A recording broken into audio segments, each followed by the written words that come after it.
اتنا کہنا تو کہ اللہ غفور رحیم کا دب سے قرآن قبر انور سے باہر ملنا اور شیخ محمد بن کبھی بیماری نے اسے جمع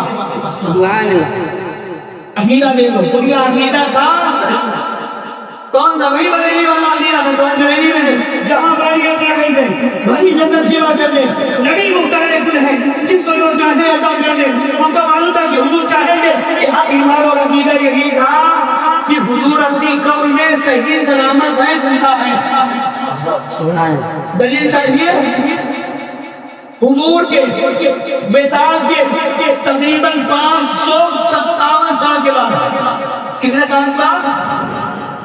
557 سال کب تعبیرہ یہ آج کے وہاں بڑے ہوئے یہ آج کے دو بلتے یہ امیرہ لیمن کے بچے مان اللہ مکر کے مٹی میں نہیں گئے 557 سال کے بعد ان کا عقیدہ آپ دیکھو یہودیوں کا عقیدہ انہوں نے کسی اور کو تیار کیا انہیں متقی بنایا صحیح پرہیزگار بنایا ان کو داڑھی لگائی ان کے چہرے چھپے روزہ لگا سے ان کو بہترین خاکی نماز بنایا اور ان کے ذمہ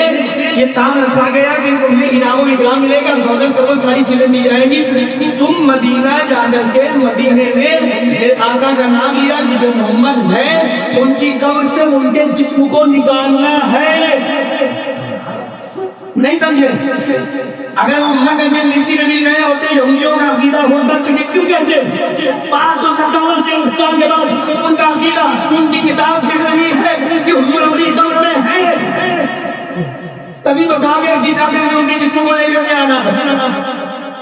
دو شخص آئے اور آنے کے بعد انہوں نے اللہ کا شروع کر دیا اور آقا کا امتحان دیکھا ان کا نام ابھی نہیں ایک بادشاہ بڑا متقی بڑا پرہیز تھا تہجد گزار جس کا نام تعلیم دیا تھا نور الدین کیا نام ہے نور الدین نمازیں پڑھنے کے بعد آرام کرنے لگ گیا فوراً حضور کی زیارت سے سامنے حضور کو دیکھا بادشاہ نور الدین اور حضور کے ساتھ دو چہرے تھے جن کی آنکھیں بھوری رنگ کی تھی حضور نے ان دو چہروں میں نور الدین کو دکھایا اور نور الدین سے کہا کہ نور الدین ان دو لوگوں سے میری حفاظت کرو بات غور سے سنیں نور الدین نے کہا خواب سمجھتے ہیں سو گئے اور جیسے سوئے پھر خواب آئے نور الدین ان دو لوگوں سے ان دو چہرے والوں سے میری حفاظت کرو پھر بادشاہ نور الدین نے کہا خواب ہوتا ہے سو گئے تیسری مرتبہ بھی اٹھا چہرے کے ساتھ اب نور الدین کو نیند گئی فوراً وزیر کو بلایا اور کہا کہ یہ معاملہ ہے تو وزیر سے لے کر اس نے کہا کہ یہ ڈھونڈنے کا وقت نہیں ہے مدینہ چلنے کا یہ مدینہ چلنے کا وقت نہیں اس سے مدینہ لمبا سفر اونٹوں کا تھا گھوڑوں کا تھا 16 دن سفر کر کے مسلسل دن رات چلتے چلتے مدینہ پہنچے اور کہا ان کا مقام کیسے لگایا جائے نماز پڑھی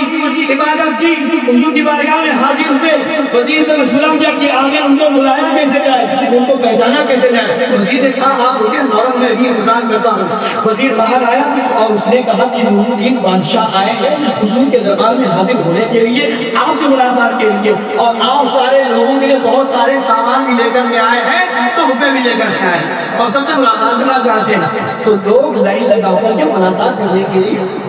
اور نور الدین بڑی گہری نگاہ سے ان چہروں کو ڈھونڈا جو چہرے حضور نے کعبے میں سنا دے سے پہلے یہ نہیں کہتے کہ میں آپ صاحب ایک بار کہہ لیجیے جو باتیں میں کرتا ہوں ان کی وہ کتابیں میرے پاس ہوتی ہیں یا ان کتابوں کی اسکرین شاٹ میرے پاس ہوتی ہے یا ان کا فوٹو میرے پاس ہوتا ہے اگر میں جا رہی ہوں موجود ہوں